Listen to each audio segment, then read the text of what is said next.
Aí o que nós temos, né, de legislações sobre esse assunto? Nós temos várias legislações que são utilizadas, né? Temos o próprio CONTRAN, que traz algumas legislações, desde como que devem ser os caminhões.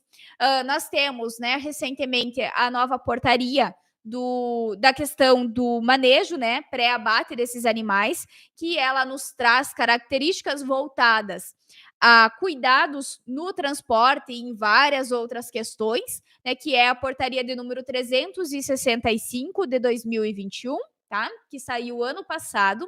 Essa portaria ainda é nova, né, ela ainda está em processo de implantação nos estabelecimentos e ela trouxe algumas novidades, né, frente a essas questões.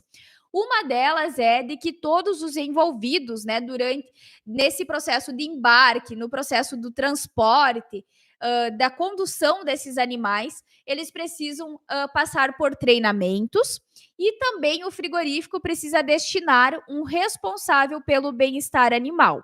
Então, com essas mudanças, né, surgem novas oportunidades para profissionais da nossa área. Então, inclusive, aqui o Adriano, que é meu aluno, se eu não estou enganada, ele é um monitor do bem-estar animal. Então, pessoal, isso é uma nova oportunidade que nós temos, né, hoje disponível de atuação. Então, essa é uma exigência da Portaria 365 e é uma exigência muito boa, né, porque a gente viu que nós precisamos avaliar várias ações, né, durante todas essas etapas. E para isso, nada melhor do que ter um responsável. Que quando nós temos um responsável por determinada atividade, a tendência é que as coisas funcionem, né, aconteçam da maneira correta. Então, aqui é importante, o que a legislação nos traz, né? Eu trouxe aqui algumas coisas. O basicão, aqui o que a gente já veio falando, né, até agora, que todos os veículos destinados ao transporte, né, eles precisam ser construídos, né, de acordo com a sua finalidade, que eles precisam estar em condições ideais, que o piso desses veículos precisa também estar em condições ideais. Aqui também, né? Esse aqui é importante, né? O que deve se monitorar e avaliar, né? Rotineiramente.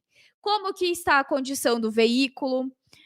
Data e horário da retirada da alimentação desde lá da propriedade, né? Então, esse período de jejum dos animais vai contar até a retirada, desde a retirada da alimentação desses animais, o tempo total da viagem, né? Então, tudo isso está colocado aqui nessa portaria. Qual é a distância que vai ser percorrida, né? Quem vai ser o responsável? Então, lá no programa de autocontrole do bem-estar animal, eu vou precisar descrever todas essas ações que são feitas desde lá do momento da captura dos animais, né? Do acondicionamento, do embarque desses animais no transporte. Então, eu preciso detalhar, né? Passo a passo como que tudo isso é feito. Então, de que maneira, né, pessoal, que a gente consegue garantir um transporte correto? Né, a gente viu aqui várias questões que são importantes de serem respeitadas. Todas essas ações, né, todos esses cuidados, eles vão ser fundamentais para que a gente consiga, né, garantir esse bem-estar animal. Que o que acontece, né?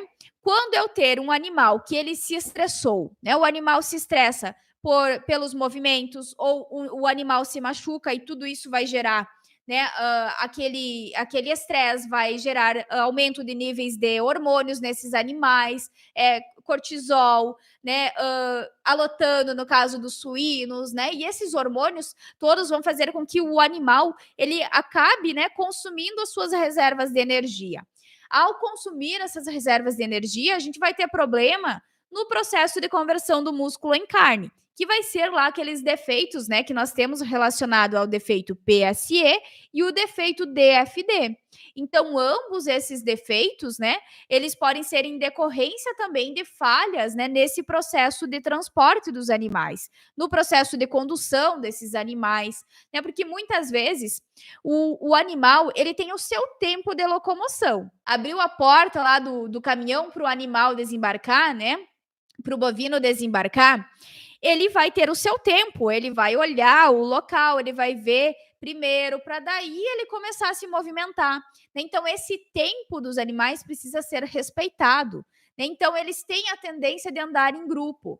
Então, a partir do momento que um animal vai sair do caminhão, os outros vão começar a sair junto com ele. Então, é a gente saber entender, né, o que se passa com esses animais, quais são as formas de comportamento desses animais, para que a gente consiga, então, fazer com que os animais se locomovam, né, com facilidade, para que não gere, né, transtornos durante todo esse processo. Então, quando nós temos esses cuidados, quando a gente conhece quais são as zonas de fuga desses animais, quais são as áreas cegas deles, né, que eles têm todas essas questões também que a gente precisa cuidar, a gente vai se posicionar em locais corretos, em locais estratégicos, a gente vai utilizar ferramentas adequadas para conduzir os animais. Então, aqui uma questão que eu não trouxe ainda para vocês, que é a questão do bastão do choque elétrico, né? Ele só é permitido em casos, né, extremos, né, de que não foi feito todas as outras alternativas e o animal não se levantou, o animal não se locomoveu.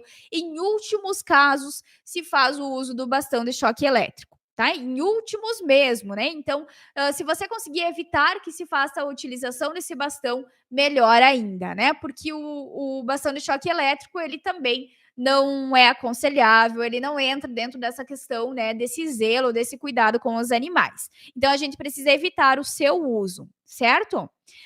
Como que a gente vai garantir, então, que esse transporte ele vai ser correto, né? Que vai estar dentro das boas práticas de manejo e de bem-estar animal? Principalmente planejando como que vai acontecer estas situações, como que vai acontecer todo esse transporte, ou seja, planejar lá como que vai ser, qual vai ser o caminhão utilizado, qual vai ser o horário de transporte, para que eu consiga programar também para ficar dentro do tempo de jejum de cada espécie, né, que vai ser lá 24, no máximo 24 horas para bovinos, no máximo 18 para suínos e no máximo 12 para as aves. Então eu vou planejar como que vai acontecer esse transporte. Qual vai ser o horário em que vai acontecer esse transporte? Avisar, né, quando que a carga dos animais está chegando no estabelecimento. Então, são vários cuidados, né, várias coisinhas que eu preciso me programar e cuidar, né, fazer todo esse cuidado. Então, através desse planejamento, eu consigo ter garantir, né, que eu vou ter tudo planejado para que aconteça da melhor maneira. O que é importante também, né, ter um plano emergencial de contingência caso algo aconteça de errado, né, que seria similar, né, a descrever ações que não estão em conformidades, né, as não conformidades, seria similar a isso. É o descrever o que pode acontecer e o que eu farei, né, caso aconteça.